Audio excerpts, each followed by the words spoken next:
No, but I'll tell you what happened last night driving home.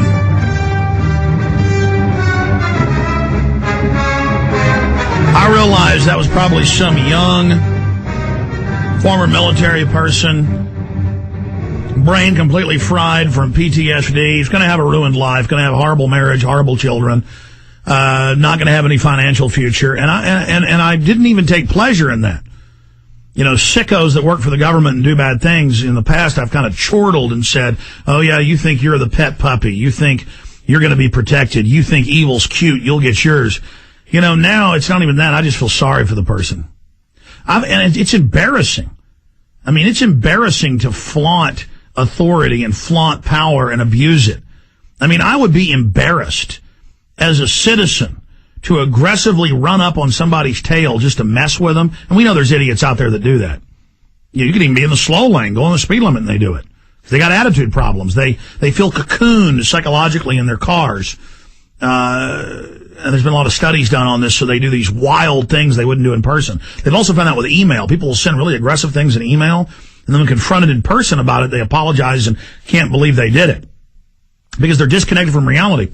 So this guy, you know, menaces me with a deadly weapon, a 3,000-pound car, flies around, almost hits me, shines a light in my eyes, and I know I pulled out with blinkers on, you know, way ahead. He just like it was the Indy 500 and I wasn't supposed to be going down the highway. And it was about his little personal exercise of power. I mean, I would be embarrassed to run up on somebody and then fly around them and shine a light in their face to just let them know I'm the boss. It was blinding, too. I'm like, it's nighttime, and there's this light shining in my face. And I see cops driving like maniacs through neighborhoods, like maniacs down the road. They're not going anywhere. They don't have their lights on. Then you'll see other cops that drive the exact speed limit. One time I was on I-35, and the guy was driving exactly 60 in some city. And I had my cruise control set about at 61. I started driving past him, and he pulled up and said, slow down. You will go 60. So you've got the other, the opposite of that. The point is that, I don't enjoy being menaced by a car. I want to get home to my family. And maybe that cop hadn't been in a bad car wreck yet, but I would imagine he's seen a few bad ones. I mean, I respect cars. I know how deadly dangerous they are. I've almost been killed in a few car wrecks, and but I guarantee you, if you walked up to that guy in a restaurant and confronted him about it, he would apologize or make a joke about it probably. But see, it's that unconsciousness in the uniform on the power trip. I need to make a film called Cops Gone Wild or something. I told you that an APD officer 2 nights ago, Monday night, I was leaving at 11:15 from the office. I see a cop car fly by about 80 miles an hour, didn't have his cherries on. I look down the access road of 290, 3 lanes there, and I see, way down the road, headlights, plenty of time. I mean, an old lady would have pulled out. This was plenty of time. I pull out, the cop car comes flying up, after I've already been driving for about 30, 40 seconds, flies, even though he was going real fast, took him a while to get there, flies right up on my hind end. Right up on my hind end, almost hitting me, and he's there for about 15, 20 seconds, and then he pulls around violently, almost runs into my car, comes up, just within inches of my car, up beside me on the passenger side, and then shines a spotlight in my face, and then just violently whips in front of me and goes off, tearing off down the road. And then I get up on the access ramp and look way up ahead and see the cop that was ahead of him. He exits off or stays on the exit ramp.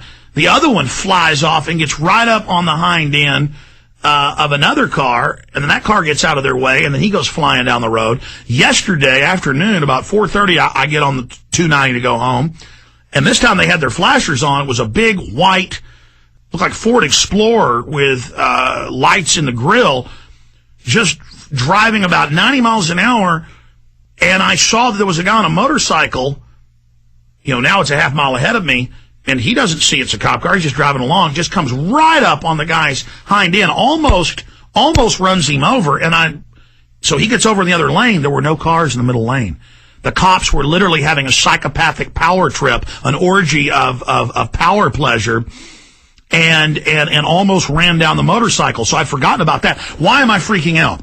Paul Hartman, who runs PrisonPlanet.tv, the live feeds we do in here and does some IT work, he gets in at 11 every day. He runs in, he goes, did you hear about Jeff Ward hyperventilating? And I guess everybody else in Austin's heard about this. It's on TV, it's on radio. I don't pay attention to local news. I mean, I'm not omnipresent.